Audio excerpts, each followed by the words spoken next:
What is going on, everybody, and welcome back to the CECC Last Chance Qualifier 2022 Valorant Edition. I am Sepulence, joined by Hail Monkey Man, and we are going to be bringing you a best-of-3 series here tonight between Grand Canyon and Texas A&M. Monkey Man, how you feeling? You know, it's a wonderful night. I've already had Brenner, which means these guys are ready for dinner. Maybe a few snacks in between. But you know what? This is the last snack before that big grand final. Just plate of all the goods right in front of them. But they are just outside the door. So we get to see if they're ready for that and more. And it's awesome to be able to be in the booth, of course, alongside the legend that is you. Oh, stop it. I'll start blushing and then I'll get all flushed if my color contrast falls apart. But I think you've made a great point here. And, full disclosure, you and I talked about this before we went live. We have only seen one of these teams.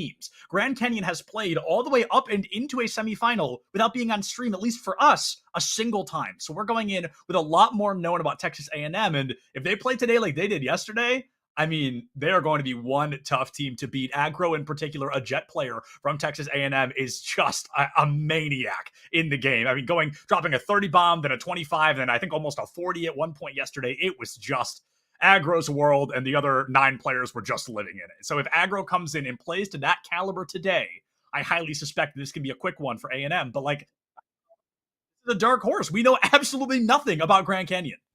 That is good for the side of Grand Canyon as well, because with all of that war room style film that the Aggies are going to be able to have on them, there's nothing for the Antelopes. And so maybe there's going to be something that they'll bring out of the woodwork, maybe a strategy that we just haven't seen, or maybe these guys that are sticking pretty hardcore to the meta are just be like, yeah, you know what, we're the bulldozer and you're just more cement that we're going to lay on top of. And so we get to see exactly how Grand Canyon will approach us. It's best of the West, and then everyone else is just the rest. We get to see how these agents are going to line up for us, and I'm super excited to see it. It's going to be on Icebox for our first map of our best of 3. Icebox kicking it off easy. I suspect from A&M, we're going to be seeing, who knows, a Jet, probably Tayo on the Sova, the Chamber from Sam. Absolutely no surprise. Dam locking in the Viper over the Omen. It makes sense, but it is a little bit surprising. I'm definitely used to Dam's Omen after yesterday, and there's Tayo on that Sova, like I mentioned a moment ago.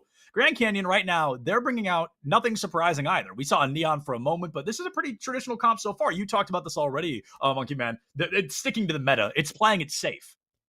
Yeah, and I haven't seen a KO that maybe has become a little bit more common, trying to be able to get major shutdowns, keep that versatility, but we do get the chambers that will be trying to rock a teleport across that map. If you have all these inner angles, especially if you try to maneuver through kitchen, try to get to back sight, and really control things from a long distance like counter push, then you want to make sure that you have the versatility of going up and down. Verticality is king in this map, and of course, having those lineups from both of these Vipers, which is going to be that bit of a mirror. In fact, we near about see the entirety of it. With one lock in, it's going to be a full mirror composition, and we get to see who just be able to slap one across the way and see who will do better before we go into Icebox. And I know I kind of miss getting a raise out there. I know, yeah.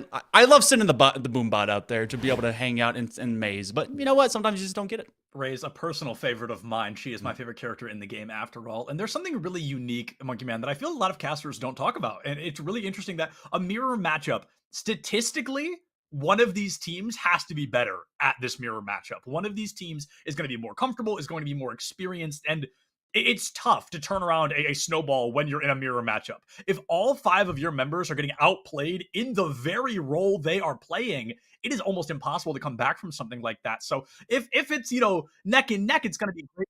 If one of these teams snowballs even, 3 rounds in a row, we might just see an absolute massacre either way. That's true. And the good news about getting massacred in a best of 3 is that you have another chance. Yes. It's not like we saw BO1s yesterday, where if you get massacred, the whole 13-1 goodbye. And this time around, you can say, okay, I've brought this to the table. You brought nothing to the potluck, and now that's kind of rude. This time around, we get to see who will be able to bring more goods, more different flavors. And this is all the same flavor. This is like someone wearing the same shirt as you, bringing the same green bean casserole, and then, of course, bringing the same gift. So maybe someone's will be just a little bit better wrapped. A little bit indeed. I love what we're seeing from Sam. That's my favorite spot to sit on the defense right there in that cubby. Wait for some action and strike through. Viper Wall definitely helps, but as nobody peeks around the corner, that's going to force GCU, or excuse me, that's going to force TAMU to get a little bit more aggressive, perhaps overextend a little more than I'd like, but if they find the headshot, it's all going to be worth it, and Sam will be the one to put Taro down early. The Viper falls. That is a lot of utility off the line for an attacking team.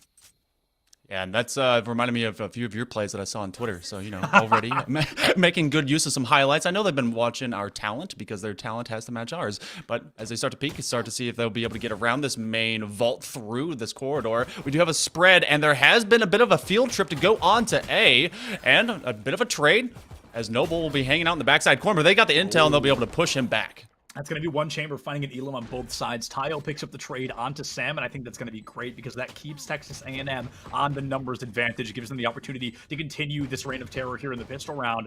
4v2, the Jet and the Sova left alive. Two serious power players. Both Jet and Sova have pop-off potential like very few agents in the game.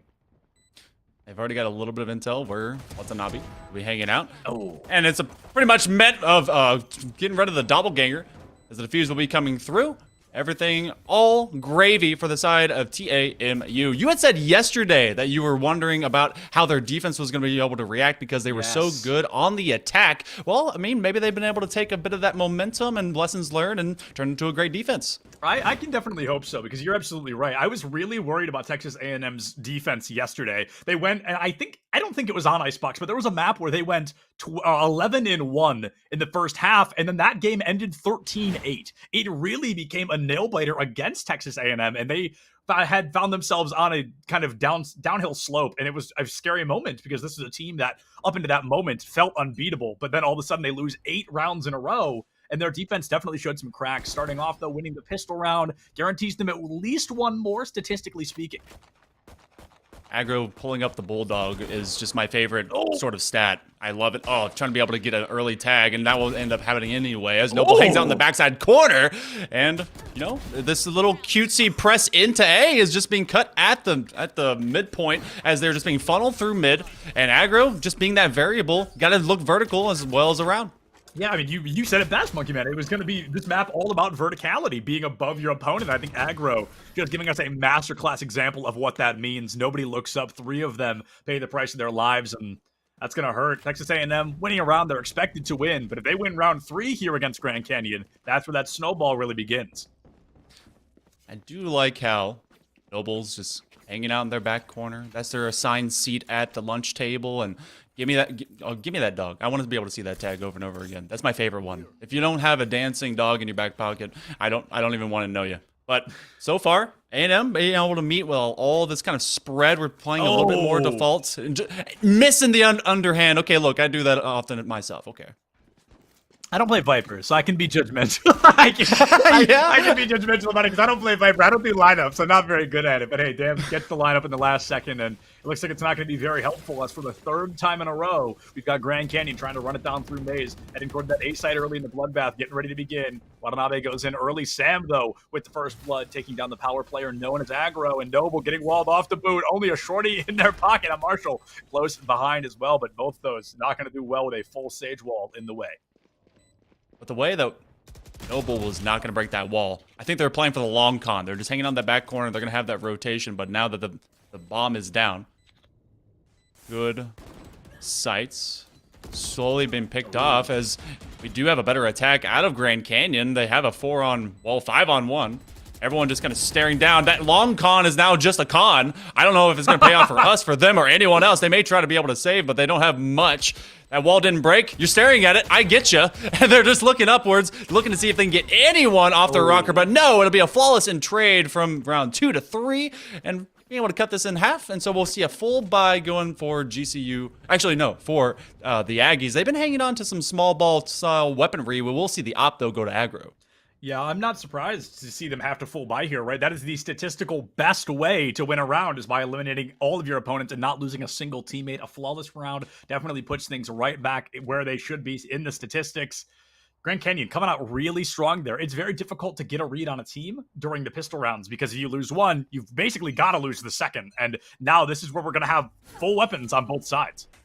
I really wish that the pistol round was the round that mattered the most because that's the only rounds I win. Okay, me too. So that's I'm gonna get an ace. It's gonna be great. That's when I get all my multi kills. No, that just doesn't happen for the rest of them. My first 2 aces were in pistol rounds. I've had 1 ace ever that wasn't a pistol round, and it was quite a good one. But that's a story for another day. An early Elam in favor of both sides. It was going to be one on TAMU, but then the trade comes directly through, forcing us to do a 4v4 scenario.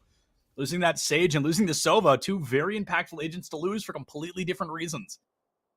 Getting Sam lurking to mid, just seeing if the rotation will press through, and you have that buddy system going on as both the chamber of Sam hanging out. Oh, it's Sam on Sam action in mid. That means Doppelganger will be gone, and that's two. And that will now be able to stress out this would-be rotation. Everyone was lurking, peeking, looking for a chance, but now they're kind of stuck where they are on A. And that one's really going to hurt because we saw the chamber there on the side of Grand Canyon do the pseudo peek. You know, you're more going through the motions than actually looking for someone to be there. And you realize, oh, somebody was there, but by the time you click back, it's too late. They've got you in their sights. In Grand Canyon, they're going to find a plant, looking at a 3v2. Great wall off to seal the deal for Mume, but it's not going to be quite the game ender you want it to be, especially with Sam on the flank coming up through Maze into Belt, and aggro goes in quick, finds a right click onto Watanabe, and TAMU winning that fourth round. That is a statistic break. That is going to be them going up 3-1 instead of that 2-2 scoreline we're so used to. They're able to make a nice buy to be able to go into it, but it was a great play at mid by Sam. Is it Dolphin? Is that what the name is supposed to be, Sam Dolphin? Yes. Yeah, so fun fact, I can't pronounce that animal's name, so I just call him Sam, but his full name is what you just said, yes. Okay, all right. Well, you know, I'll make a few extra noises just to reinvigorate what that animal is. And so I Sam feel like Dolphin. I'm on the beach. Welcome. Trying to get a tan. It did snow yesterday, so there was a blizzard up here in the Northeast. Yeah, and I don't know how many other people got that. But as we go into this one, it is a bit cold here on Icebox, and the Aggies have been able to enforce that now as Tour de Force will be coming out in force in that backside corner. That basically gives Chamber the opportunity to hold down B, not quite by himself, but really become a much larger presence than a single agent often can. That one shot fires faster than an op, technically does more damage than an op, and has that slow ability that can really make it difficult for any agent to push through, friendly or enemy.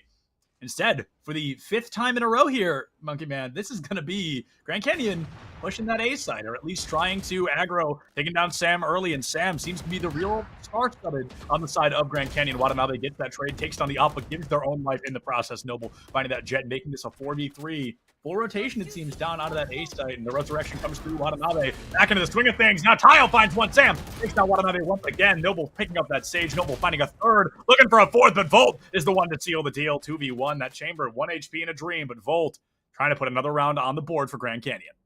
This is absolute melee in the middle. Now everyone said, hey, pick up the chair, go get your Lunchable, but find him in the back. Sam Dolphin able to take Volt down. And you know that sniper? I started playing Chamber a little bit more recently. That thing fires as fast as the Halo 2 sniper and is just as lethal. So that's why I started to love that agent. And I know that Sam does too. Chamber, a good friend of mine. I like Chamber a lot. He's one of my favorite agents. He's one of few agents that I feel I can actually play at a competent level. And that Tour de Force is definitely a reason for it. It's an incredibly powerful ability, and not only that, but with Chambers, you know, technically one of the fastest characters in the game if we utilize the rendezvous appropriately and get directly out of the fight. And as this tech pause comes in, I'm actually glad because it gives me time to talk about something that I haven't really had the chance to yet, and that is Sam on the side of Texas A&M. I feel that the team's performance very often relied entirely on Sam's performance. We saw a game where Sam was a little bit lackluster toward the bottom of the leaderboard, and that was that 13-8 that I talked about earlier. The next game, Sam drops, I think, 30, and they win 13-3, if I'm not mistaken. So it was all of a sudden this Sam factor, if you will, and it blew me away. But so right now, Sam 7-1. If they keep this up, I think Icebox can absolutely be a quick one. Well, the great hero didn't make it to the volcano unless Sam was there to carry him, so why not be able to do the same with this particular group? And, you know, Sam, he is wise. Sam is the man. There's a lot of puns that Sam Dolphin has been able to be very clever. I like the utilities brought with Chamber, and, of course, the versatility. And Watanabe will get rid of aggro, and that's one of the biggest factors to be able to have victory on A, which, again, for the 6th time, they will be pressing into favorability on this site. Watanabe winning the Jet 1v1, but not winning the rounds off the back of it. Mume comes in quick, finds a double tap, and it's going to be the spike plant off the boot as well. We're looking at a 2v2, very similar to what we saw just one round to go, that ending in favor of A&M. No Tour de Force in their favor this time, and as dam goes down, it's going to be the same word coming out of their mouth right there. Now a 2v1 in favor of Grand Canyon. Can they find the follow-up? There's one. You just need one more. 150 HP. You got to find one bullet out of the stage, and he does. Puts down Mume, and that is going to be the 5th round win for Texas A&M. And Monkey Man, I've got my fingers crossed that Grand Canyon tries this B site at least once. I think that this should be the time that they do it because, I mean, Maybe they're just trying to play devil's advocate. They're like, you know what? We're going to go A. This time they won't expect. We're going A. There's no way they expect us to do it 8 times in a row. They never expect that. They're just conditioning. What if they only do A 12 times? All 1/2 A. I'd be flabbergasted. That would drive me insane. That would drive the other team insane. But it also gives them just an easy, all right, we just kind of funnel you in, make sure Sam stays alive, and then boom, we win. That's a winning factor. Without a doubt. And like I mentioned, Watanabe has taken out aggro first 3 rounds in a row. Grand Canyon has won 0 of those rounds. So maybe that's not the Elim we need to be looking for earlier. For the first time, we're not going to get immediate rundown through Maze onto the A site. Hopefully, we've got a bit of a change of pace coming out for Grand Canyon. Hunter's Fury and an early one at that. Volt trying to find anybody, trying to even get a hit marker, but just cannot find the damage he's looking for. That's an ultimate that I feel like they're probably going to want back. Maybe, but it's enough to be able to draw eyes. You see the rotation from the backside of B. Sam is actually in kitchen for at least a moment.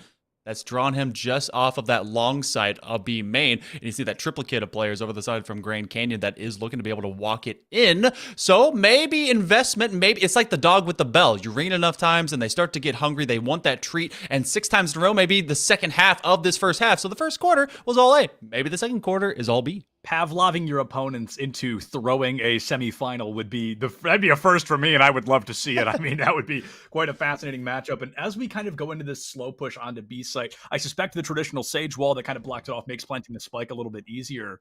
But with this Viper on the side of AMU, just kind of hanging out in the mid, hanging out underneath kitchen. It's a very large opportunity. She gets the flank. Volt catches quite a few unlucky bullets down to 46 HP.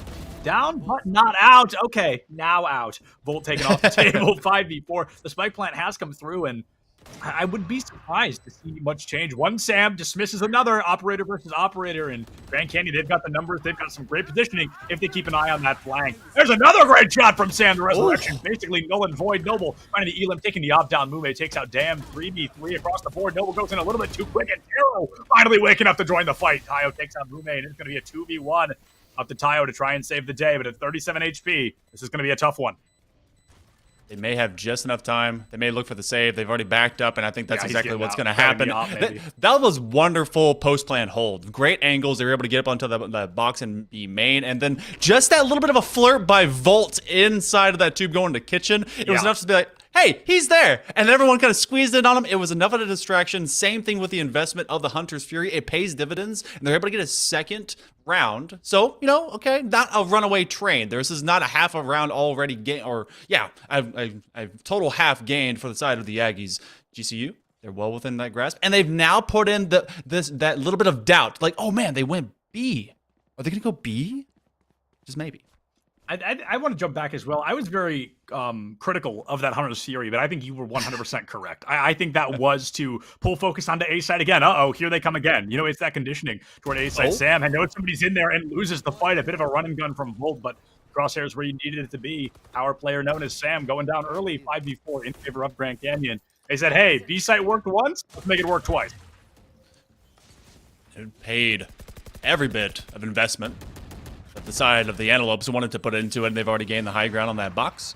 A play from backside, and I've loved the rework of Icebox because of this. It's really like you had that dead angle you couldn't really do much with. Now because of long yellow box, it's really been able to kind of reshape how the retake from especially Snowman works. But this dead angle is danger close as Watanabe's trying to take on the world. He's inside of a triangle of doom, but he's able to escape. Very scary, down to 8 HP at a moment there, but got out. Luckily enough, a lot of it was decay. The snake bite from Taro should open up that spike once again. Finds an Elim on the Tayo even. Sam picking up a double kill of the round. It's going to be a 5v1, I think, aggro. Just trying to get out of there, but Sam not going to let that happen. Getting a little bit aggro himself to find that Elim. Grand Canyon, 2 rounds in a row. That B side has worked.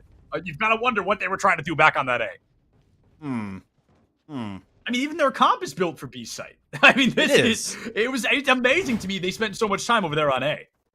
I mean, you had Sam even pressing up like, okay, they're going to go back to A. And then no, he's met with a surprise by Volt, who has kind of become a late-term MVP, at least for the midpoint of this first half. And, maybe being able to recognize, okay, aggro is always going to be up in mid. We're not going to be able to take that as we go through that funneling piece. Let's just start going with our strength here. And maybe the Antelopes, maybe they're going next level. And, of course, they're going B again. Are we going to see all first 6 be A and all second 6 be B? It was a bait all along. It was. Coming in quick here, and I like this. This push notably faster than a lot of the ones we've seen already. Watanabe one, and like dominoes, TAMU is going to go down 5v3 already, 5v2 in favor of Grand Canyon. They're looking to make this one a flawless. They'll be one shy of tying it up here in the first half. If they turn this into a 7-5, Monkey Man, that'll be absolutely breathtaking. Watanabe goes down early, 2 more elims to tie things up, and you've still got quite the journey ahead of you after that one. Sam going in quick. This is a scary situation because not only do they need to fight their opponents, but they've got to fight the clock.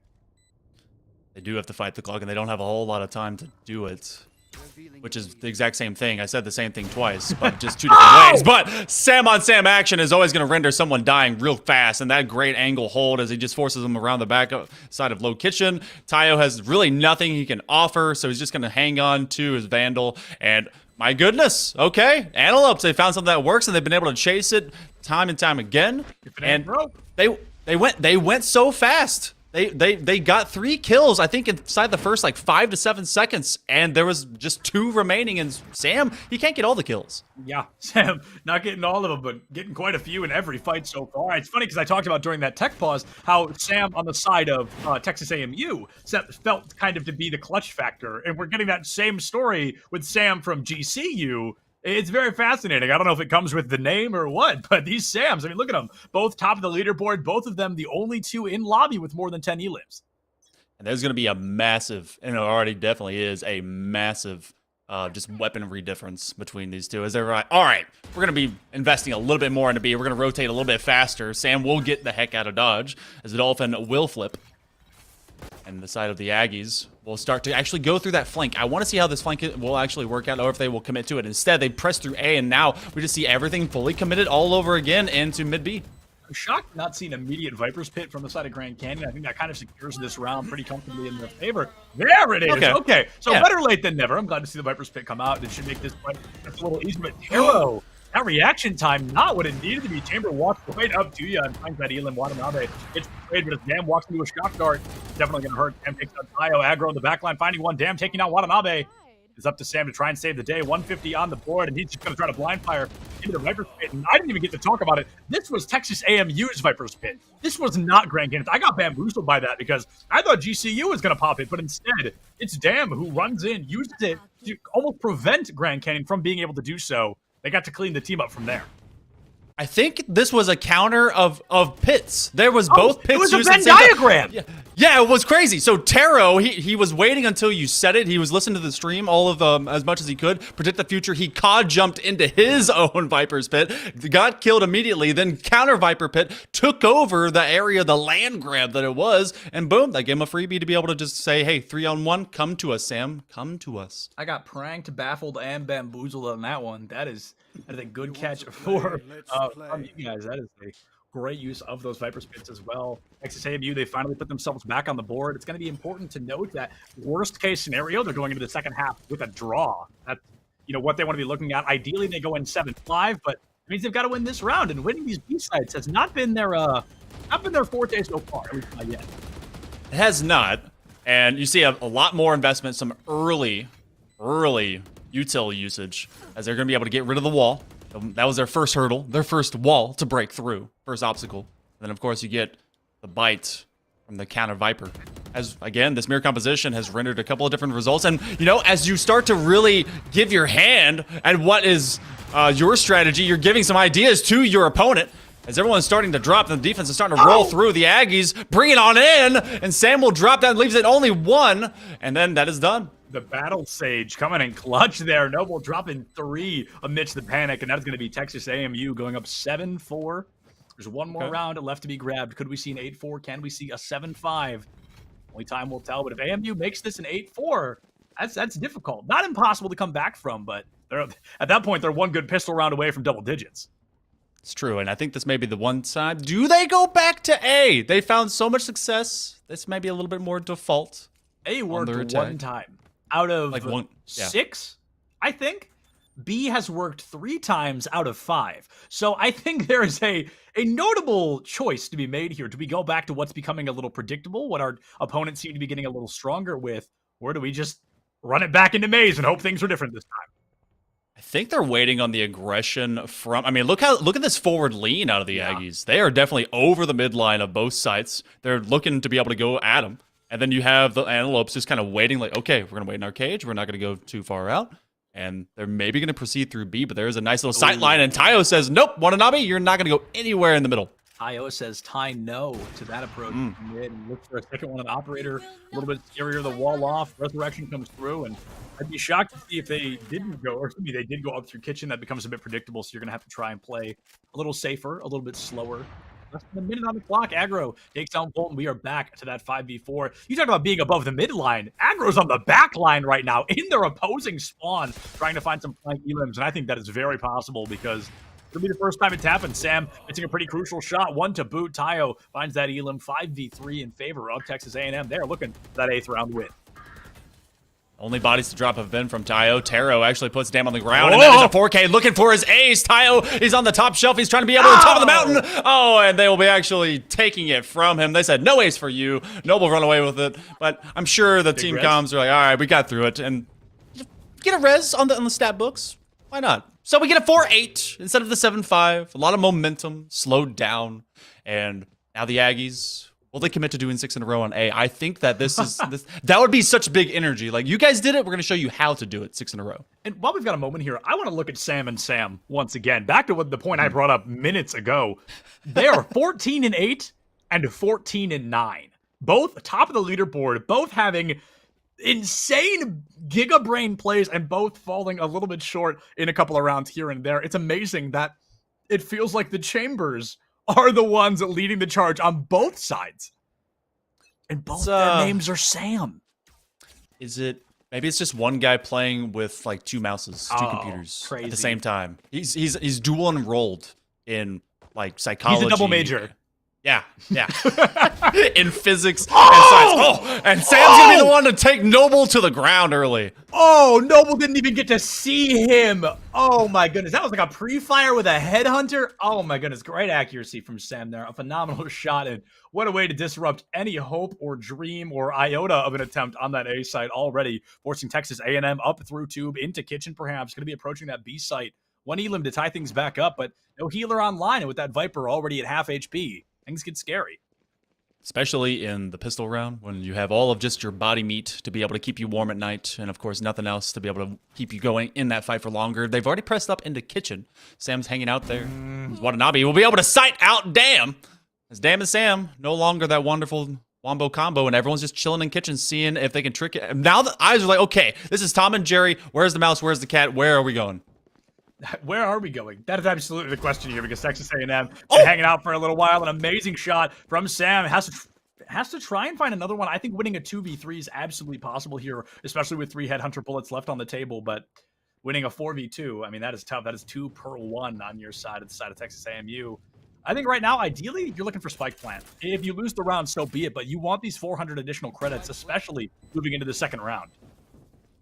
I like that these players are able to sight different ways to be able to get this. Oh, but Sam takes down another. As Mume will find the ground as well. It's a 3-on-2 from the rafters, looking over.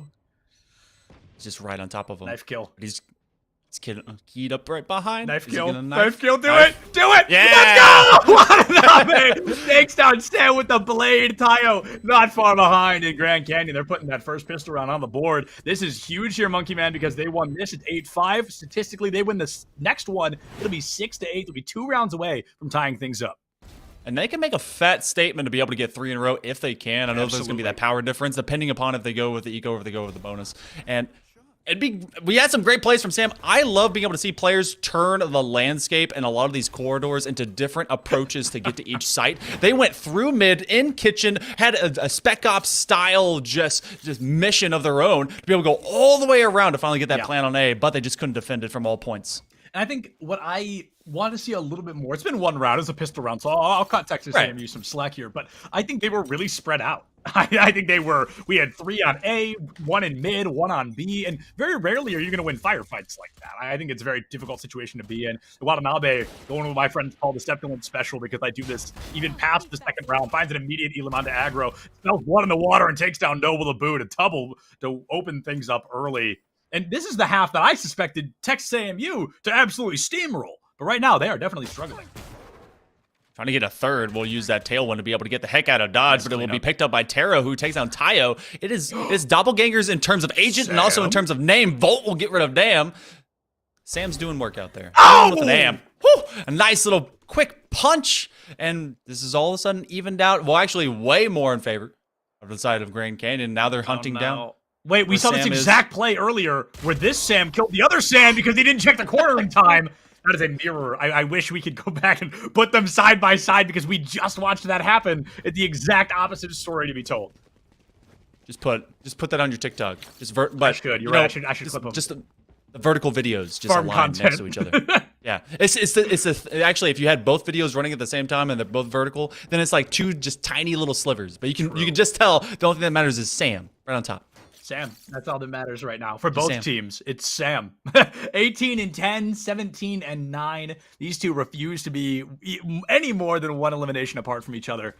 Grand Canyon, they have put quite a few rounds on the board here. They found that 8-6 like we wanted. Monkey Man, you brought up a great point. If they win this one, I mean, what a way to make a statement. We'll have a tied game on our hands, no doubt. Especially with this power play going in.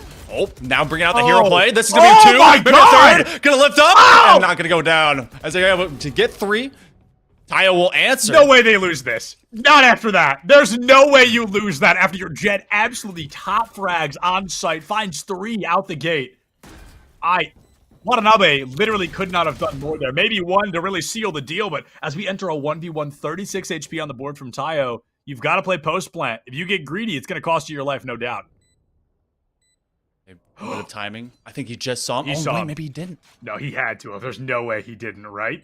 No, I mean, no, he didn't. No. He was looking too far to his right, and now it's all about timing. Who's going to look underneath the rafters? It's a corner check. Oh, gosh. Just taking 4 down. Tayo is starting to try and be the hero. I was like, hey, you guys are talking about Sam a little bit too much. What about me? That, oh my goodness. I can't believe you didn't see him, but you're completely right. Looked a little too far to the right to pick up that Vandal and just missed the Viper. Still won the fight regardless, but wow, that was a cat and mouse. That was truly a cat and mouse. Yeah, that was glorious. The Sam on Sam, and it's always the peeker's disadvantage because they get that shoulder, and then of course the second play is that's the first one we saw. Was it? Yeah, and here's the second one. The exact same story. It's Sam versus Sam, but one takes out another. That's so crazy that they make the same mistake. I mean, I don't know. I wouldn't call the second one a mistake. He just kind of missed his shot, but it's funny that they take each other out so poetically. They know where each other are. They're in each other's heads. They're just in each other's hearts. They have each hearts. other's names. They're brothers. Sam brothers. But this attack going to A. As the Aggies are trying to ride a little bit more momentum. Quickly becomes a 4-on-4 as a couple of takes will go between each other. Noble will get that plant shock down. dart. That shock dart is lethal, and he's been putting those in great places, especially with these known default plants. You can't be playing Sova at this level if you don't know those shock dart lineups. And clearly, I mean, Volt and Tayo have both shown some great understanding of how to bust out those lineups. Watanabe finds Noble early the stage, taken offline. Now on both sides, all damage officially permanent, 4v3, but barely. Chamber on the side of Grand Canyon. Sam down to what can be no more than maybe 10 HP. If he's lucky, that's a 10. I mean, it is going to be quite a difficult fight to win when you're 1 bullet from death. Sam goes down, Dam not far behind. Watanabe with their flag, it's up to Tayo. Try and save the day, but they're going to try to take it. Nope. Gonna give it up, and no! He has to hunt it. Oh, that's unfortunate. Has to bust out the Hunter's Fury onto Watanabe. I think you were dead no matter what. Grand Canyon, 7th round on the board, entering round 18. 17. I swear, and this may be built in, and I may just be lying, but whenever I've been in that same situation, or I've been facing the Sova when they're investing that Hunter's Fury, I've been shooting them through that laser. I think that laser gives them armor. I think they're stronger while they're shooting that. I believe. Because I've tried. I mean, maybe I'm also just inaccurate. But, but I swear, bullets just get eviscerated, just vaporized whenever it goes through the laser beam. Oh, so look at AMU right now. Speaking of being accurate, they need to now more than ever. They've got a marshal, some sheriffs. And the Sheriff's such a fascinating gun. I mean, like an M&M bestseller, you've got one shot, one opportunity. You've got to capture it, or it's going to slip, and you will lose yourself that fight. 1:25 on the clock already in Watanabe with that first blood. Taro goes in quick, dismissing Tayo from the fight. 5v3 in favor of Grand Canyon, looking better and better by the second. Blink and you miss it, and this is looking like a flawless. that was a beautiful interaction because as soon as he knew that that shock dart was coming out, you actually can go forward because you still have to get your weapon back Yep. out, which means that timing is on your side to be able to make that trade work. Sam will get rid of Dam, and that's a flawless for the Antelopes. Lopes looking pretty good, and they've been able to make this defense their home. Now, same to be said, remember that momentum that carried forward, and we had that flip when it came to the Antelopes when they were on the attack. It was the first 6 rounds that were, very much for the Aggies. We're hitting that round 6, so that could start to turn the tide. Grand Canyon, their defense, I think, definitely stronger than their offense. Not that their offense was bad, but the defense just seems like they are more comfortable as a team. They have great lineups, great angles, and great approaches every time SSBU even shows their faces. Speaking of lineups, look at that. A great headshot angle there. Sam, very difficult to hit, but can hit their target no problem.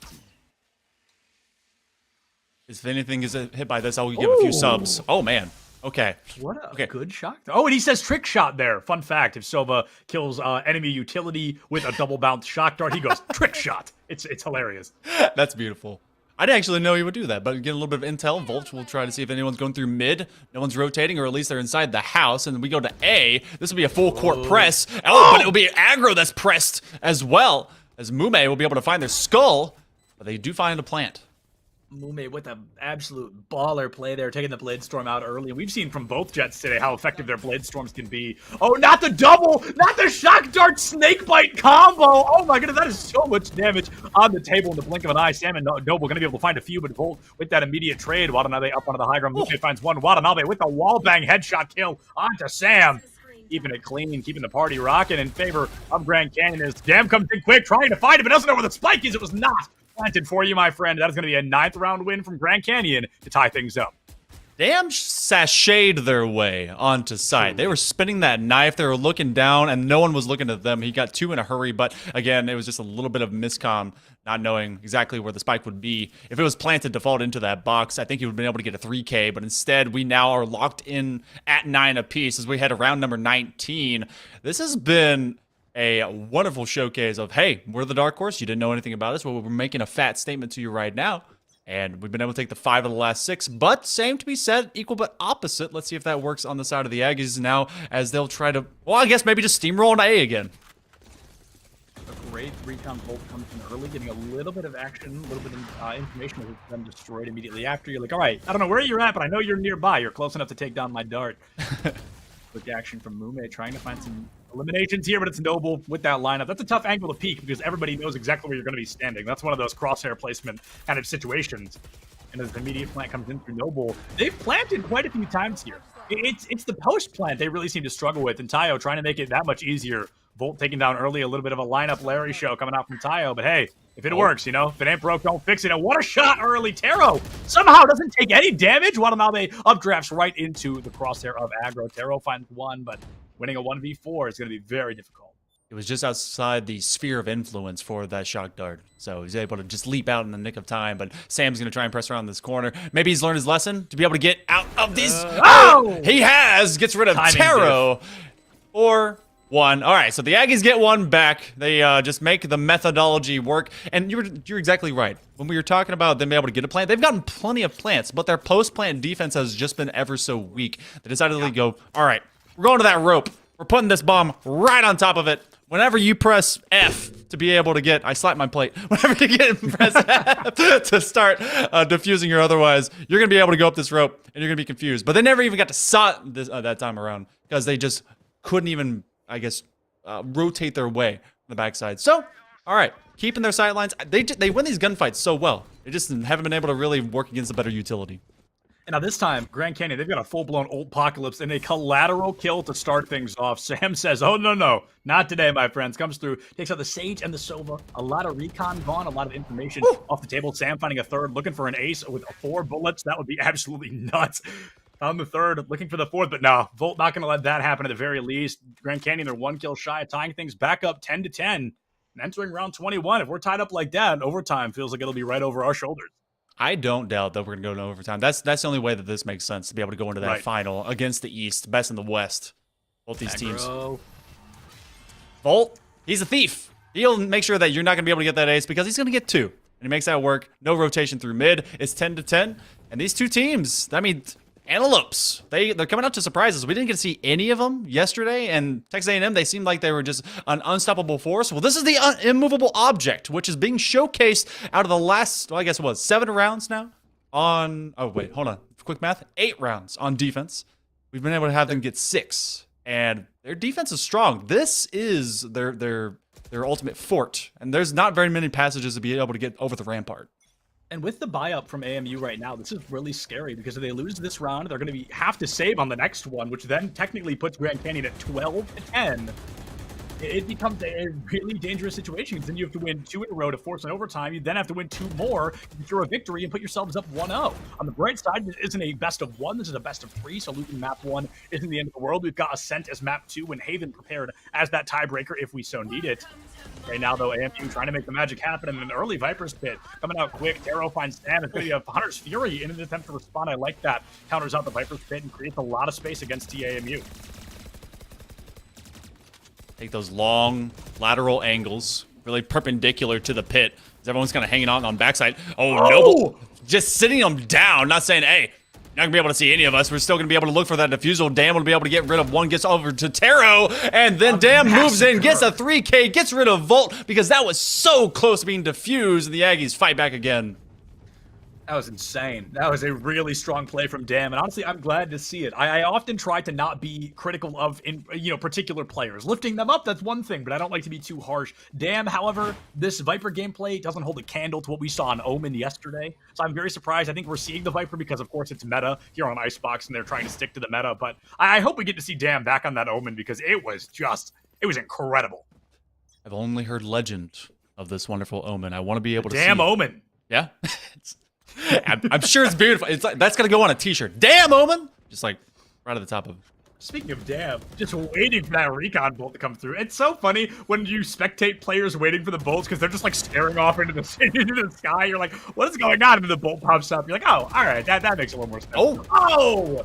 I love the action from Mume there. I knew exactly Noble was going to try to run the same play, push them down in the blink of an eye. However, it's traded out. Now we're looking at 2 down on both sides. Jet, Chamber, Viper is a complete mirror matchup. 3 left alive for both teams. Sam, 65 HP. Aggro should be able to find that shot, especially knowing he's nearby, but it's Sam who picks up Sam, and all of a sudden, TAMU, they're back on top of things. They're 2 elims shy of making this our penultimate round. But aggro is that big variable that you got to be wary of. Absolutely. Man, he's so fast, has great decision making. He does it in a moment's notice. That's going to be the bite that will go down. I think it's just a little bit off because he's not moving. Sam hanging out like just in that fat angle. Taro will be able to side out. That corner's cleared. Yeah. When no one checks the corner and no one reports that they didn't check the corner, then the corner must be free, right? Taro knows somebody's there, but has no idea that Dam's going to be sneaking up. You've lost sight of the Viper, but she has never forgotten about you. TAMU winning their 12th round, entering round 23. This could very well be our last one here on Icebox. We are going almost as many rounds as we can without entering overtime, and overtime absolutely still on the table. Grand Canyon, they've got to win 2 rounds to make that happen. These guys do know this is a best of 3, right? I don't know, man. They want this 1 point early. They want this to be as easy as possible. Get this map and get it done. In fact, if I actually look back to who picked this, who picked Icebox, this was from GCU. So they were very confident and be able to get this pick. And so TMU, they were like, all right, we're going to start on defense. We're going to make this a little bit more difficult. And they knew exactly what they were doing because Antelopes were having a tough time being able to get on site. Hold on site, entire different ball game, but the post plant has now started to wilt. Oh, Dam finding Volt. A great opener here in what could very likely be our ultimate round. TAMU, they've got the numbers, but it's uncomfortable. You know, very similar to some other esports, being up only by 1 is not as comfortable as you want it to be. You want to find that safety net. You want to put your team in a much better position. And right now, it's going to be an immediate fake. Right up, clean through spawn, right onto that B side, walking into what is currently a 4v1. Taro going to be there by themselves and pops the Viper's pit. Trying to get the team alive. Sam now with a collateral kill. Watanabe and Sam going down. Tayo takes out Volt early. It is a 4v2. Taro finding aggro. Can they keep the action moving? It's not impossible to clutch, but by golly, is it going to be tough, especially as Sam puts down Mume. It's up to Taro to try and save the day. All 4 teammates gone. It's a 1v4. You've got the safety at your Viper's pit, but for how long? Spike and planted. Absolutely no idea where anybody's at. 30 HP in a dream. There's 1. Can you find 3 more? You got to do it very fast. This bomb is down. Everyone else is holding backside. You have a great recon bolt that would be able to see right through. Noble is leading the charge.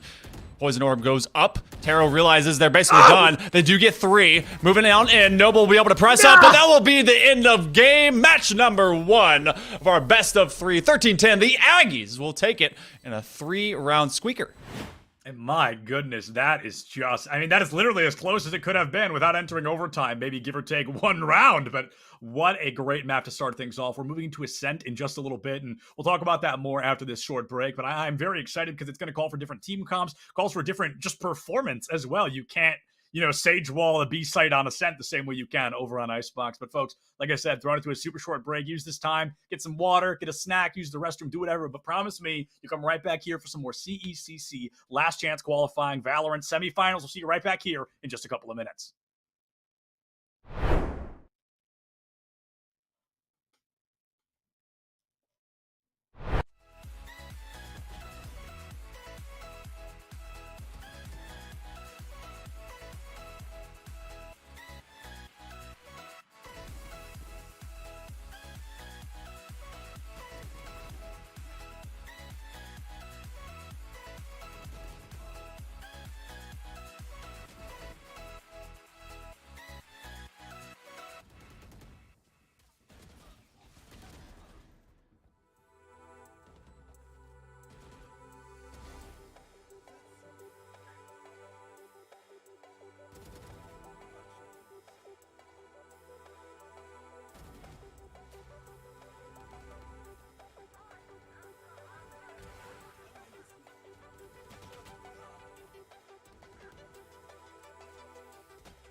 What is going on, gamers, and welcome back to the CECC Last Chance Qualifier Valorant 2022 edition. That is a whole lot of words, and we have had a whole lot of fun coming into this map, too. If you're just now joining us, we've got Texas A&M going up against Grand Canyon University. Texas A&M winning by arguably the skin of their teeth, the closest matchup we've seen from them so far, 13-10 back on Icebox.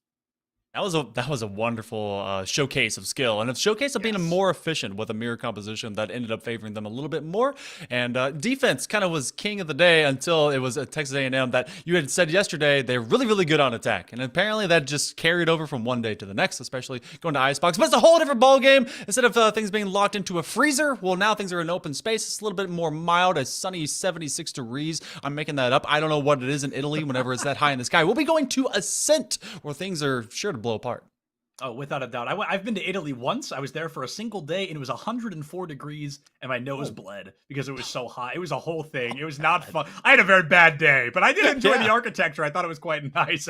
But moving into Ascent, there's something really particular I want to focus on, and it is Sam on the side of Texas A&M, because this is the map. When I referenced Sam having an off day yesterday, this is the map it happened on. There were several moments where we saw Sam either have somebody in their crosshair and they pulled the trigger a second late, or their accuracy wasn't exactly where we wanted it to be. And I think it really did hurt Texas A&M. They still won after all, but this was that 13-9 that we saw they had against Hawaii. So it was a very scary matchup. It was very close for them. If Sam kind of falters that same way, this can be another really close matchup. But if Sam plays like they just did on Icebox, this should be a quick one for A&M. You know, if he's also playing on that chamber, which was a very clever pick, and of course had a lot more of that teleportation to be able to move around the map at will and choose his positions, then I think it's going to be great. And I think from the side of Grand Canyon, they're playing more to the meta. They're putting both sides implementing that KO, but it's going to be them that's bringing in the Killjoy. So trying to be able to lock down, try to really suppress and just keep everyone off, maybe play for a better post plant, or just kind of rock in the house and be able to control site. Whereas, you know, Sam is just going to be looking to stop anyone from getting there in the first place. Yeah, and something we did, I believe, I didn't get a catch on it. I was so focused on the other team comp. I didn't get to see if Dam brought out the Omen. I saw a hover, but I didn't see a lock. So he did? Okay, great. So the Omen coming in. Yeah, fingers crossed. I would be surprised if he did, because Viper doesn't work here, and I've never seen him play something that isn't Viper or Omen. So, you know, statistically, the Omen is likely. And like I was talking about on Icebox, Dam on the Omen is a whole new beast. Did he do well on the Viper? Sure, I think he did his job. I think he did his part. But on the Omen, this kid yesterday was farming highlights like nobody's business. I mean, I truly suspect that Dam and Sam almost swap spots here on the leaderboard in terms of performance. And as we move into Ascent, I can only hope that that is going to be true. That Killjoy pick, though, from the side of Grand Canyon, it's not surprising, so to speak, but it's definitely falling to the wayside a little bit. So to see teams still kind of rocking with it is fascinating. And I do like it, though, because you're playing for maybe a long-term molly, be able to get a little bit of that Hunter's Fury, that kind of trade-off of who's going to be able to do that longer post-plant hold. And so maybe that'll work out. I am very much hyped. I cannot understate the amount of Red Bull that's gone into my excitement about the damn Omen that you've been really perching about, because he started gaining momentum towards the end of Icebox, and I want to see how that will permeate going into this round on Ascent. Yeah, I promise. This damn Omen is damn impressive. Let me tell you what. I mean, he is quite the opener. There's that first blood on the side of TAMU coming from that Omen himself. However, it is traded out for 3 elims from Grand Canyon. And Grand Canyon, their team comp, I would say slightly defensively built. I always say KJ, she's like 60-40 on defense, offense. Definitely can work well, especially on that B site. Has the microwave available if she chooses to use it. But looks like A site is wide open right now. So at least AMU should get a plant. They haven't really been too stressed out about their post-plant retakes, at least on their first map, but this is a whole different ball game, especially because Tayo's gonna... Actually, this is a whole Spec Ops mission to go through Garden. Yeah. Are they looking down sights? Oh, all right. no! A little bit of a viewpoint, okay, as everyone's hanging out on A or B, and they realize, oh no, the door was wide open to A, the kitchen, all the ants are in. Oh gosh, we left the pie open. And they're realizing no one is going to be in hell, and so they're going to be putting down the bomb, and this will have to be a post-plant defuse. They could have planted so much earlier, but they had no idea. They were trying to play it safe, and instead they chose the riskier option, giving their location away. It's going to be a quick approach up and through heaven. Dam does not even get to throw out the smoke before he catches the smoke from Taro. One Omen takes out another. Tayo finds Taro, but it is Volt who comes through and saves the day. The closing elim onto TAMU. GCU putting away that first round win. Team Ace, nonetheless. How exciting. Huh. Everyone getting involved, everyone getting a nice kill for themselves. And of course, as a trade of maps, GCU had actually picked Icebox before, which means if we were to trade how close both these teams have been, and maybe how just map picking will kind of bring the mojo or the karma, well, it's going to be maybe a mentioned or foregone win, a conclusion for the side of Grand Canyon. I've said that all of one pistol round, and I've just made my mark. This is my second-driven outcome. It will be GC. It just makes sense. That's how I pick lottery tickets too. It's funny because there's this weird thing that happens in Valorant. I wouldn't say it's consistent, but it's weirdly common where teams lose the map they chose. I've seen that happen like probably hundreds of times at this point, where a team wins the map their opponent chose and then loses the one they thought they were comfortable on. It's a weird pattern that I've seen many times before. Taro taking out aggro early. Sam able to find Noble. Other Sam gets a trade onto Watanabe, but it's Sam who takes down Dam. Wow, a lot of AMs in this, including AMU. Wow, that's weird. They knew what they were bringing to the table. They're trying to get every letter of the alphabet available to themselves and just put an AM into it. The bomb did get dropped, but it's being picked up by Sam Dolphin. He's looking into Garden. He knows everyone's there. Question. Saw the Omen. Goes to the door close. Oh. I love that. I love that because you know somebody's going to try to push through and take out that door as quickly as possible. Where it does come through now, they know exactly where that Sova's going to be. It is up to Sam with a headhunter and a dream, but it is a 4K from Sam, who takes out Sam to seal the deal. Also, something we should talk about. Sam is... okay, this is so confusing. Grand Canyon Sam is off chamber and is now on Jet. So he's playing the only duelist on the side of Grand Canyon. Oh.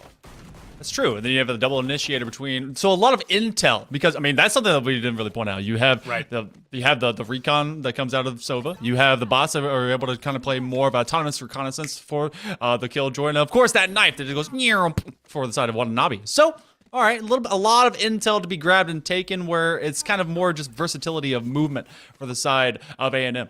So. All right, and plus, I think I know a way that you'd be able to call Sam, and we know which Sam it is. If it's Sam from A&M, it's just Sam. If it's GCU Sam, it's Sam! Because he's Grand Canyon. There you go. True. This Sam, or Sam, is definitely got the Blade Storm coming out early, and I think it's really going to depend on how successful that can be. Watanabe, who was on the Jet, is now onto the KO. Two very different play styles, very different performances. It's going to be difficult to kind of change hats so quickly in a series like this one. 4v3 in favor of TAMU. They found the plant onto A side once again. Can they find the appropriate follow-up? Dam trying to hold tree, holding that mid-high right now. Sam takes out aggro, and it's going to be Tayo finding one. Dam finds another, and Tayo seals the deal. Volt goes down. We're tied up 2-1. I now realize that I've put you into a bad situation where you have to say Sam, and it will very much quickly elongate. It will lengthen your cast calling. So maybe we don't do that one. Okay. So either way, able to split this up, keep from being able to get a 3 in a row, and that's pretty much a regular tail for the tape. As GCU have had a pretty good defense and a lot of favorability to A, but this will be our first B main push if it does go down this pathway. And I'm still waiting for that crazy performance out of Dam, but he's slowly picking it up over time. Waiting now to see the slow approaches onto. It looks like we've got a lot of action over on B site. The first Elim, I think, will be the kind of deal maker or deal breaker against either side. However, TAMU, they're going in quick. Elims are not. Aggro goes down. They know Volt is low, and Volt may get a couple of volts up the spine. Instead, it's the bullets that take him out, not that shock dart. TAMU tied up 4-4. They've got the spike plant, passing it to Noble. Interesting, trying to farm that ult maybe just a little bit faster, and it's all about that long game. Now they check logs, but not fast enough. Watanabe taken down by Sam. The rendezvous gets him out. He finds Mume as well.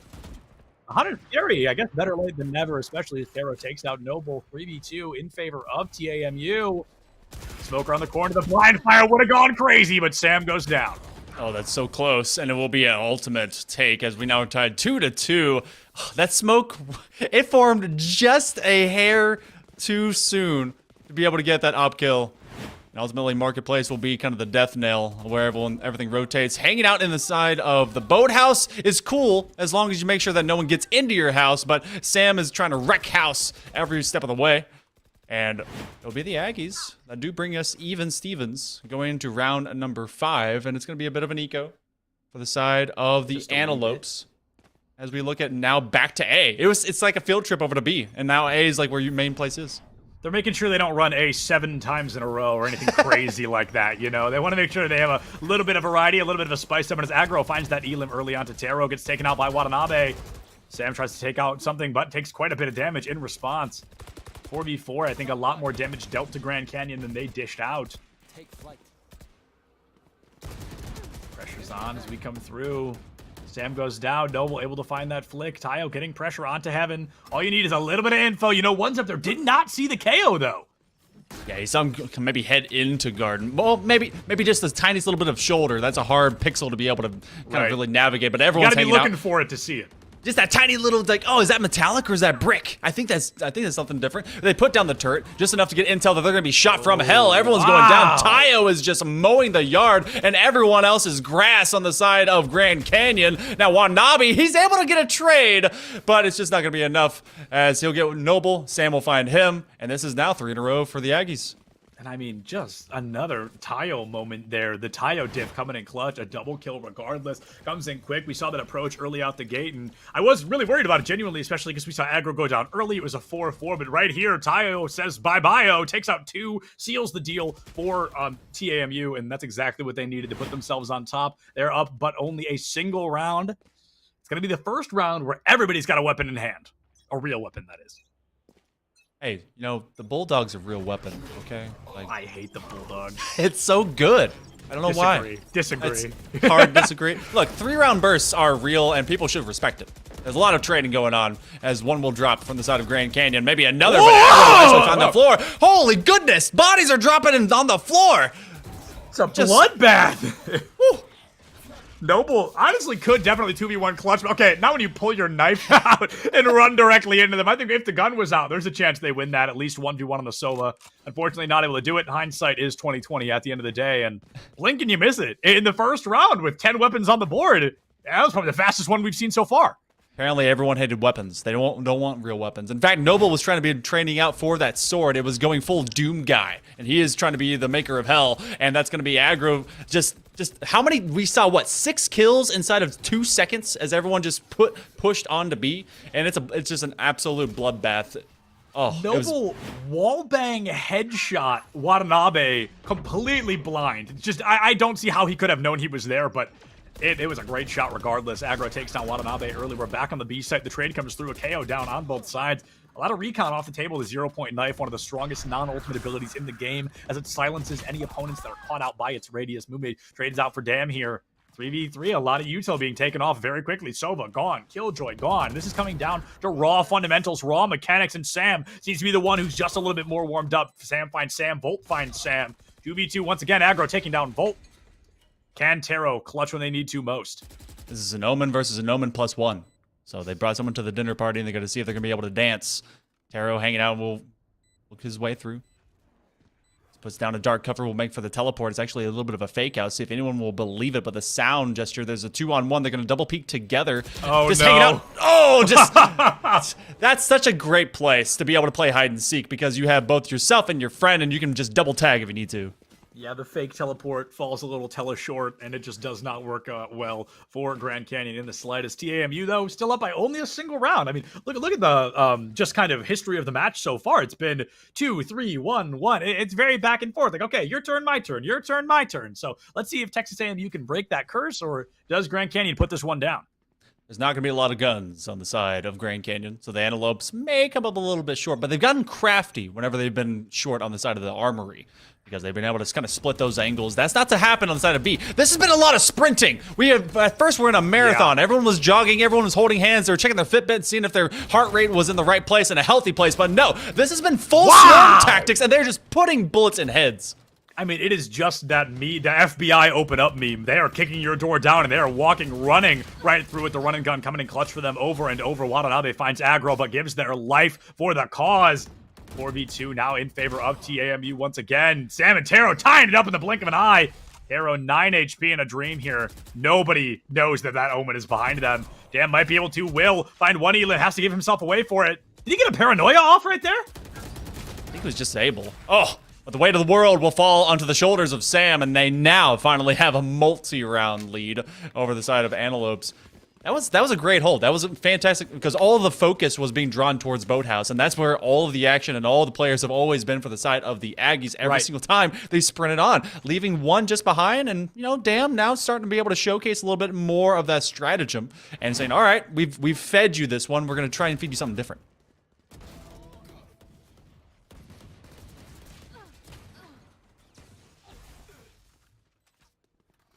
It's an overall take. Couldn't get any sort of sightings or anything more. And Tayo, again, has been able to come up big since the late term of the first match of this best of 3. And Aggies, they're starting to feel it. They're now looking to press their way into A and through mid.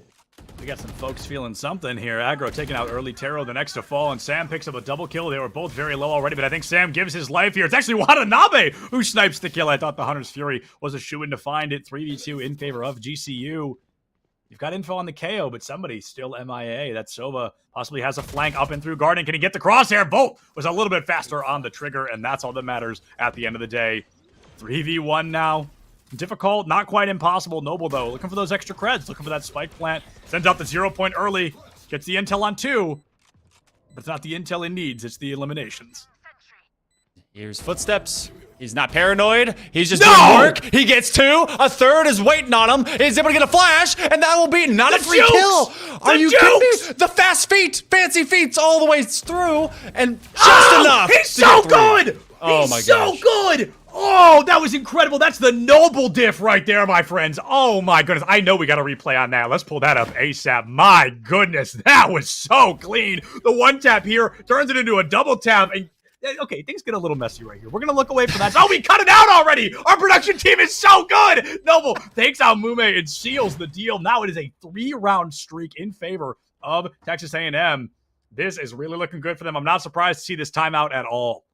Yeah, seamless was that transition, by the way. Big kudos to our guys in the back doing awesome work, making it look like that 3K was just easy peasy. And this is a great time to be able to utilize your timeout. You're feeling all that momentum rush against you. I'm surprised we didn't see one of these whenever it was 6-1 on that icebox match. But in particular in this one, realizing they are down a map, they're trying to be able to cool the jets, get that IGL to be able to get everyone just calm down and getting ready for this next round because they realize, all right, we cannot go into this with just making consistent mistakes and just losing our battles. That was a 3v1. Yeah, he was at full shield and full health and full everything, but you had the man advantage.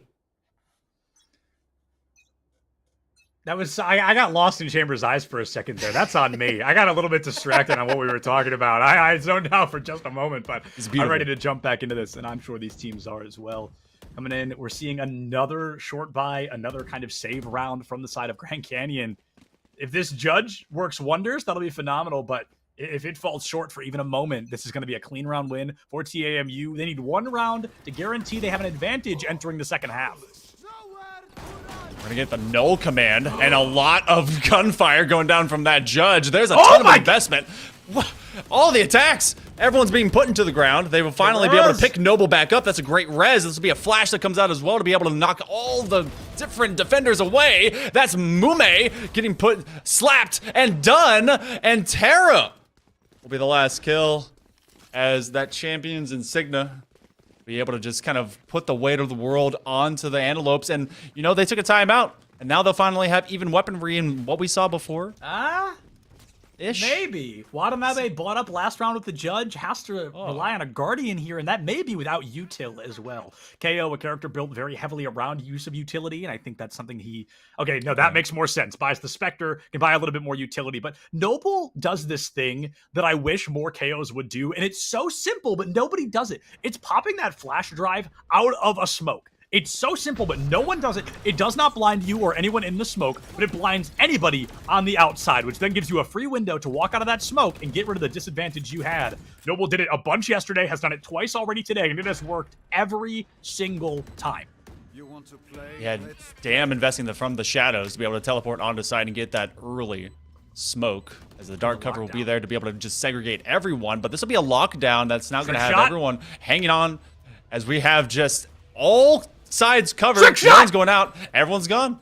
Wait, that had to be the Silver Dart. Nobody was even close to it. I think the Silver Dart took it down, but it looks like, oh no, oh man, it did go off, huh? I thought something was destroyed. I'm sad now. I thought he hit the trick shot. I was so distracted by that I missed the fact it said 4 players. Whatever, it's a round win for Grand Canyon, and a well-deserved one at that. I think TAMU was relying on the trick shot, but he missed both the shock bolts, and there was nothing they could have done. Nobody had time to run. There was nowhere to go. They had to pass it over to GCU, who now officially has a full economy. They are back in this. Volt telling everyone, hey, or not Volt, but Tayo telling everyone, hey, no, guys, I got this. And then his trick shot misses. Everyone looks at him. They're hugging themselves because they're now all just stuck. You know, they have that leniency. A 4-round diff, now just down to 3. They could be able to get a little bit of that going. But I'm liking more of the investment of these no command, or not no commands, but the daggers being able to shut down all this util is making this a little bit more difficult for the side of Aggies to get on site. Moving in quick, aggro, the only one to make it through thanks to that tailwind, has a really good off angle because I truly would not suspect them to be there. Damn. Whoa! Defies the timing diff. A fight they definitely should have lost. Fakes the shadow step as well and chooses not to go anywhere with it. TAMU, they've tied up the numbers. They've got a pretty strong aggression toward the A site. Unbeknownst to them, they have the numbers advantage as well, especially if Watanabe overextends here, which it's feeling more and more like they're going to. A bit of a timing diff, perhaps going to be coming through. Watanabe checks one corner, goes to check the other, and oh, yep. That's exactly how the cards were expected to fall on that one. 4v3 in favor of TAMU. Can Dam find a third? Oh my goodness, yes he can! Coming in quick, Taro picks him up, but I mean at this point, the damage has absolutely been done. One more elim needed to tie things up in favor of Grand Canyon. The floor bang trying to come through. Volt taking a lot of damage, dishing quite a bit out as well, sending on the recon bolt. Should give some good intel. Aggro has to play a short game. Oh man, Sam is 1 HP. Gets a kill with it though! Still looking good, he gets them both! Oh my goodness, what damage is that guy at? 15, that is half a bullet, less than half a bullet from death, but he still wins the round, and as we jump into the new half, TAMU, they're up 8-4, just like Icebox.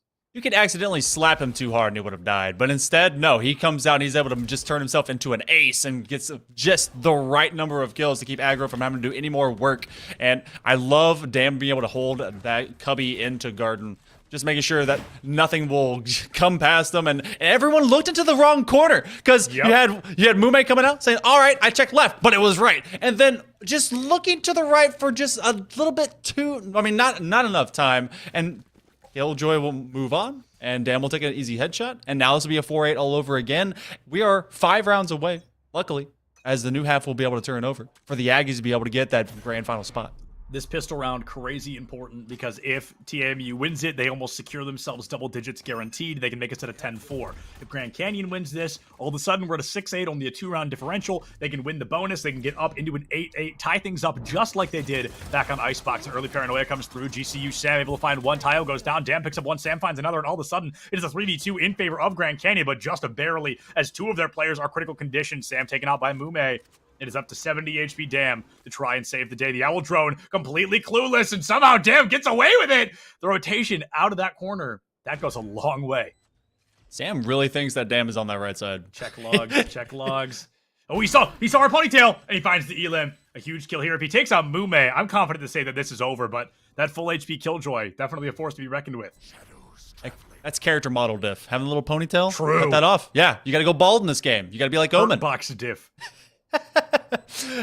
2 players side of GCU hanging out in back. You gotta be able to get this one down, and that is exactly what you do. That is frenzy supremacy. More people should use it. That is how you form the death ball. Have a bunch of frenzies, cause a frenzy on your first round, and that's exactly what you had said. They needed to be able to at least maybe secure a second round in a row and deny Aggies from pulling away too far. The double swing there is flawless. That's exactly what you need to do in a situation like that. Both of you have taken a little bit of damage. You know the opponent's nearby. Very rarely, especially in a pistol round, is the opponent going to kill both of you before one of you will kill them. It's a very simple play and an effective one. Now, Monkey Man, yesterday there was a big issue with aggro on the defense where they were up very early. I think it was like 7-1 at one point, and aggro had a big issue on defense of overextending, going out far past the midpoint and really overextending into the enemy team, often giving his life to maybe find one elim if he was lucky, just like that. That is the icing on the cake of the description I was giving, and if that continues to happen, I really fear for Texas here on Ascent. But if aggro can play a little bit slower, let the opponents walk into him, I think they can definitely play a strong defense. Just a matter of making at least that trade worth it. Aggro is much Right. better alive than dead, but truly, who did you get rid of? Who were you able to just trade yourself out with? Because you're a fantastic variable to stay alive. And of course, if you have a Bucky, then why not? Well, not a Bucky, but a Shorty, which is, you know, even better than Bucky. Of course. Different times. I got to see a bunch of Buckies yesterday on this exact same map, which I thought was amazing. We're not going to see any of that right now. Quite a few yesterday. He did. Yeah, it was okay. Yeah, damn with the shotguns. Perfectly living up to the title. Goes for the double. Falls just a wee bit short. Sam finds quite a few elims down the board, and it is Volt at 19 HP, able to seal the deal, win that round. And that's a round that's supposed to be like easy for Grand Canyon. So for 4 of them to go down, they don't get to bonus anything. No, this is going to be a, well, they force up the light by. We'll be able to see that here in a moment, but it's you called it. You've been able to be a psychic here in these matches so far. Aggro just a little bit step too far, and does give one up to be able to trade one out, but it turns into a 19 HP and a dream, which they're trying to get to that 15 HP moniker that we saw a little bit before out of, I believe it was Sam Dolphin, but can't quite reach there with the HP remaining.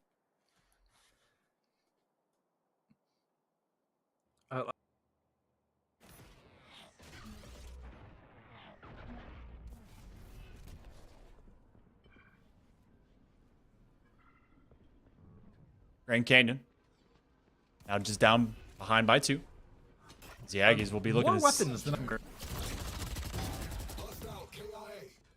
I think I'm back. Am I back? You're back. Welcome. Great, Mume. Okay, Mume's excited I'm here. They're gonna pick up a 3K out the gate, finding a lot of damage early, down to what can only be, I don't know, 5 HP, maybe 11. So very close to going down there. Texas AMU, they can make this a 2v2 if they work fast enough. But I love that setup. One of my favorites in the game is that Killjoy setup right there underneath Heaven. I just want to make sure you know that Mume got 3 kills with a Bulldog. So that's You shut your mouth, Hailmonkey. We'll talk about this later, young man.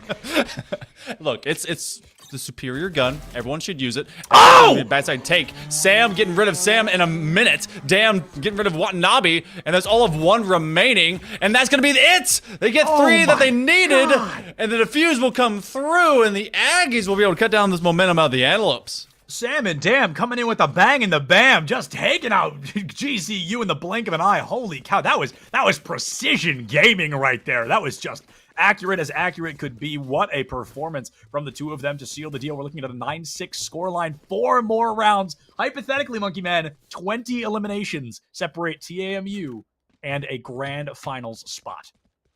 You were such a professional that you did 9-6 is the difference instead of 6-9. I did. You're right. I'm not You're professional. Right. I absolutely did that.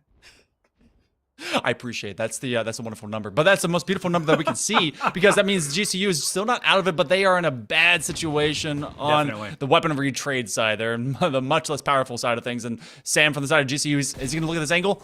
No, he's not. Dam's going to get rid of him. Oh, damn, you're done. Dark cover comes out. Fake teleport. Will they be able to make the fake sense teleport. Of it? It's so good. Oh, It's with the so flash. smart. No, Tayo saving Dam's life there. Dam a little bit of a fancy step trying to keep himself alive and being able to do so. Aggro finds Taro 4v2 in favor of TAMU. I always loved that rhymes. I love it. It works out so well. Damn, another fake shadow step. And that's how you cover down someone who's leaning that far forward into Archway. If they're that far, you have to have someone covering from Marketplace, and that's just a great way to do it. A few extra bullets. Aggro does recheck, but they get no one for their efforts, and that will be the door down. Oh, and that, of course, is Volt down. Breaks my heart. I wish Aggro would just peel back a little bit. It's not costing the team too much, right? We're still up 9-6. Looks like we're going to be able to make it 10-6, but these rounds just feel like they could be won easier if Aggro was a little bit less aggressive. You know, that's what I'm worried about. But hey, like I said, if it ain't broke, don't fix it. TAMU, they're up 10-6. 3 rounds away, 15 elims from greatness. Volt's come alive in this match. Sam is continuing to be consistent. Actually, flip this around. Dam has come alive. Sam is still being consistent, and I'm liking Tayo really being able to just kind of bring up from where they were before. They had some late-term theatrics in the first of this best of 3. And there's that dog. Thank you. I appreciate that, Sam Dolphin. That's a beautiful tag. Oh, look at that puppy. Just look at the puppy. It's a nice one. I always use the Astra spray, the Astra Galaxy spray. That one's my favorite because I like that it moves and it looks like stars. I don't even play Astra. Oh no, nobody's checking logs. Oh, okay, not as beneficial as you'd think. Sam misses quite a few important bullets there. Volt finds the trade. We've got a 4v3.5 as that KO's health bar continues to deplete. Taro finds Damn, Tayo finds one, Volt finds another. Taro actually gets the res onto Watanabe. That is massive. Now a 3v2 in favor of Grand Canyon. I'd love to see aggro. This is your time to get aggro, bro. This is your time to be the hero. Aggro's still alive, and everyone else is not. So there's got to be that moment, that hero moment. Will they be able to get through with no tags onto him? I don't think the Recon Bolt found any. They actually get one. Bolt will be deleted. He puts down. Quick Skyburst. Taro's within sights. Doesn't recognize it. That's timing. And that's his KO v KO. Who's going to be able to no-lock anyone out of it? A quick leap onto sight.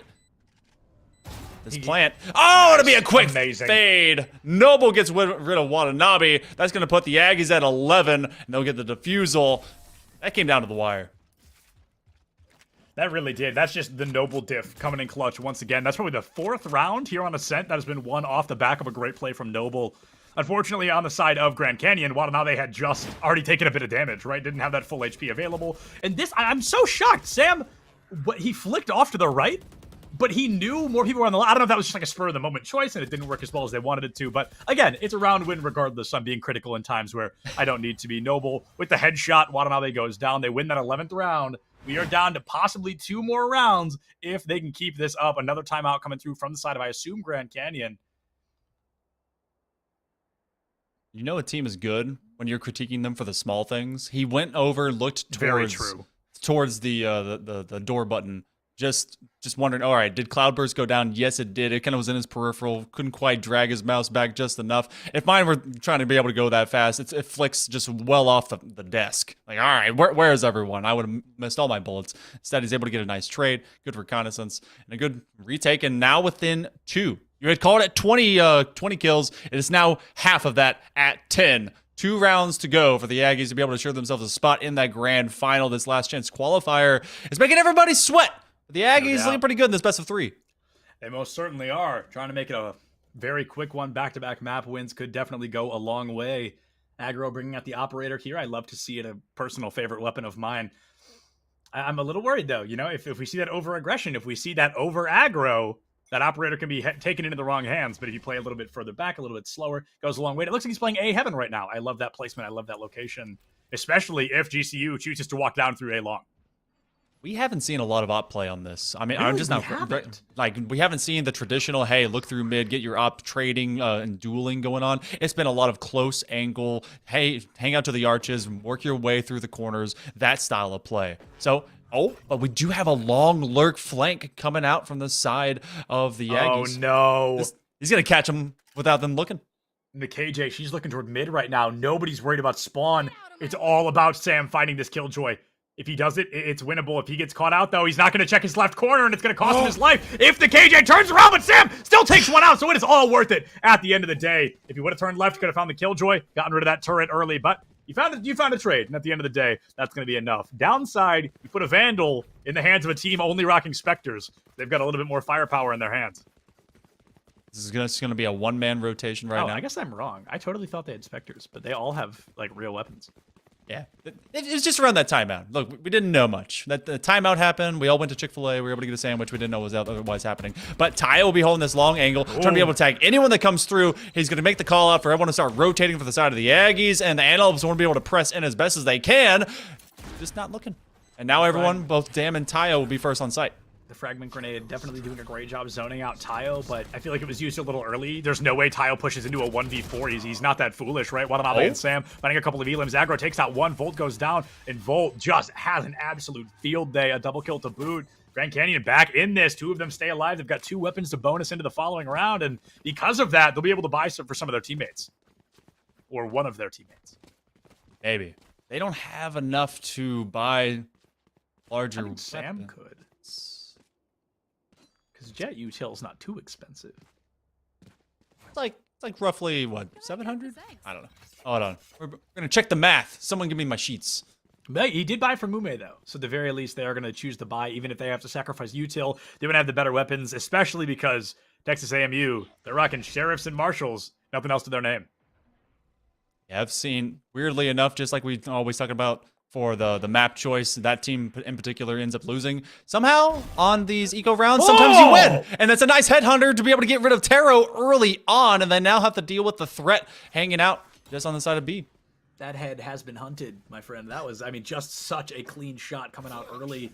Watanabe sending the flash up and over into the B site. Unbeknownst to Grand Canyon, nobody's there. But hey, they're doing a great job clearing it, and that's what matters. They're making sure they don't lose anybody off of a rookie mistake. Door going to get blasted open by that fragment grenade, possibly creating an angle if they're not careful, but it looks like they're going to be able to utilize it pretty well. Aggro has intel up and through market. Oh, but the fragment grenade catches Watanabe, finds two. Sam gets the trade, but at the cost of quite a few teammates. Sam takes out Sam once again, and Tayo with a wallbang shot finds that elim. On the bright side, I think TAMU goes into this round absolutely not expecting to win.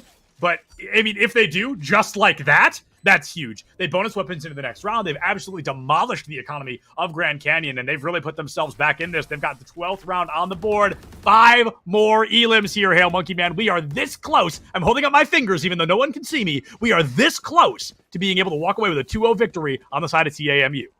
We can feel how very little space is left between those fingertips. Just the tiniest amount. It's like, it's just microscopic. It started off with that wonderful headhunt, and then it just all kind of burst onto the scene. Watanabe with some great trades. Sam able to find Sam, and that Sam combo. Oh, that wall bang was massive. Beautiful.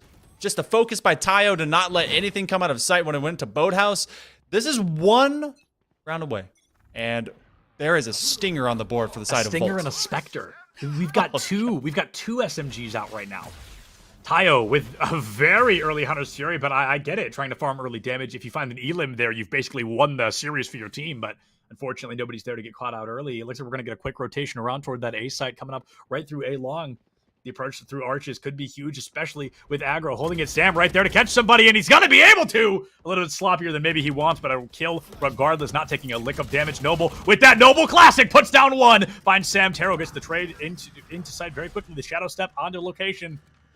Possibly going to go for the spike plant, but I don't think that's what you do here. You need these elims like you need your next breath to keep your team alive in this series. Oh, and Sam's going to seal the deal. Aggro finds the closing elim, and Texas A&M University walks away with that 13-7 2-0 victory here in the CECC Last Chance Qualifier semifinals. They've secured that spot in Grands, which will be happening tomorrow. Man, I know my wife is happy. She's a big Iga Maggie's fan, so of course, why not? Give them 2 in a row, and it all started on Icebox, where they were able to really just kind of hold down the fort for longer, than make their great attack happen in a big way. And of course, they were able to start on attack, and it honestly seemed like GC's map to win for a long while, and then everything kind of shifted. We got to see a lot more, I guess, mobility coming onto A. When they would burst, it was all about momentum. It was all about timing to really get onto site for both A and B, and it just kind of rested more in the hands of the Aggies. Yeah, without a doubt. And before we throw to a break, I just want to go back to a comment I made during Icebox, so it doesn't sound like I'm just bullying Dam. Dam on the Viper went 9-14, and on the Omen went, let's see, 19-10. So clearly a notable difference. Now the question is that the Omen gameplay, or is that Ascent versus Icebox? Who knows? But I want to see more of this damn Omen all the time. I just want to see it so damn bad. But hopefully we'll get to talk to one of these players from Texas A&M in just a couple of minutes. We're going to throw it to our last break of the night, and hopefully be back with an interview in just a couple of minutes. Everybody use this time, get water, make sure you're sitting up straight if you're not already, and we'll see you right back here in just a couple of minutes.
Welcome back, everybody, to the CECC Last Chance Qualifier Valorant Edition. We have just wrapped up our first semifinals. The second one will be happening tomorrow before Grands, but enough of that. We are joined by Aggro once again from TAMU. And Aggro, my first question, a very simple one. How does it feel? Y'all have made it to Grand Finals. This is a huge step. You've technically got one more series to go before you've secured that spot in Atlanta. Yeah, it feels great, but we're not done. Not done yet. Absolutely. There's one to go. So my question for you is, to my knowledge, and you had a couple games off stream, but this was your closest series so far. There were definitely some nail biter moments. We saw an 8-8, I think even a 9-9 at one point. And that was, Ascent was not as close, but back on Icebox, things really did start to get hairy. So what did your team kind of do to get over that hump? Because at one point, it was tied, and then all of a sudden you guys had won. It was such a blink and you miss it moment. So what kind of shifted for you guys? Yeah, well, we started off hot, and then they got like 3 rounds in a row or something. I think it was like 7-1 or so. I don't remember, but they got like 3 rounds in a row, and I was just like, damn, we just need to switch up what we're doing over there on B, because they were just abusing it. Do you mean like damn, we need to switch up? Yeah, what we're damn, doing? like Viper. Okay, yes. okay. Yeah. No, I was like, we just need to switch it up. Like, we just need to play for this retake, because that's what we're good at, and like we know what they're doing and how they're taking it. And so we just moved our setup a little bit, and it seemed to work. I think we got the next 3, brought it to an 8-4, and then started off poorly on attack, but we just don't play Icebox that much, Right. which is kind of stupid to say, but whatever. Please play us on Icebox, it's fine. So we just weren't sure what we were doing necessarily, because we switched our comp up a little bit to like Noble's on Sage now that we used to have him on Reyna. Like, so I think we feel more comfortable after we got in the groove a little bit. It was just taking a second to get, especially because they had their chamber was really good with the op. For sure. So once we figured out kind of where he was playing and how to avoid him, then we just it felt pretty much easy. Got to see a lot of play from you guys yesterday. I didn't get to cast for you guys because that was wonderful. Septilence, he had that awesome opportunity, of course, Catinator. But got to see, we talked a little bit about IGLs, and I think you had mentioned yourself there really isn't just that one singular IGL, and you guys kind of trade a lot of different ideas between each other. But I think there's a lot of focus, or maybe just a lot of playmaking ability, and maybe intelligence to the schema and the stratagem when it comes to Sam for you guys. There was a Sam on Sam v Sam thing going on between these two teams today. So, I mean, does he kind of lean himself at all into more of that role? Do you guys kind of work around him? Because there seems to be that kind of lean. Definitely his performance kind of really brings you guys one way or another between these two different maps. Yeah, Sam's definitely one of those guys that's like always showing up. I don't remember the last time Sam wasn't, second or like at worst third, in kills or whatever. And he's really smart. He's young too, so he's got a lot of room to grow. But a lot of things that happen like mid round, like I said yesterday, it just kind of falls back on who and where they're going. So like if it is towards Sam's side, Sam kind of takes the lead. He's like, hey, I need this to happen, And then a lot of our like mid round calls, I don't know if the reference will make sense, but Stewie 2K and CS, he was never really an IGL, which I guess they have him doing it now, but he kind of was a mid round guy because he was so tactically smart, like understood the mechanics of the game. And that's just kind of how Sam is. Like he just understands kind of how the game is set up and structured. And I think him playing Chamber has really helped a lot. Like he used to play Killjoy and Cypher a lot, but he felt like he had to sit back and just like wait for people to peek him, and he hates that. So now that Chamber has his headshot or whatever, headhunter, and then his op, I mean, it's just like he kind of just takes over when he feels like it. True. Yeah. No doubt. Aggro, one more question for you. You already know what it is, but I'll ask again for those at home. Is there anybody you just want to give a thank you or a shout out to before we let you go? I mean, just our esports organization, and then obviously Sam. He played well tonight. I think you matched MVP both games, so he deserves it. Yeah, absolutely. Well, Aggro, a huge congrats to you and your team once again, and thank you so much for joining us. Thanks, guys. And with that, folks, as much as it pains me to say, it is going to bring tonight to a close. Monkey Man, it was a pleasure working with you, man. This was great. It was a first for us. I think we mentioned that, but I'll say it again. I had a great time. A huge shout out to Colton and Cool Scoots in the back line for being our producer/observer, respectively. They both do a great job every single time we work with them. Of course, thank you to both teams for coming out tonight. It was only a quick night, but we're glad they all came. Thank you to everybody who makes today possible. And of course, all of you for watching. We love each and every one of you. Check your posture, drink some water. Don't forget to love each other. And we'll see you tomorrow for the last semifinal and grands. Have a good night.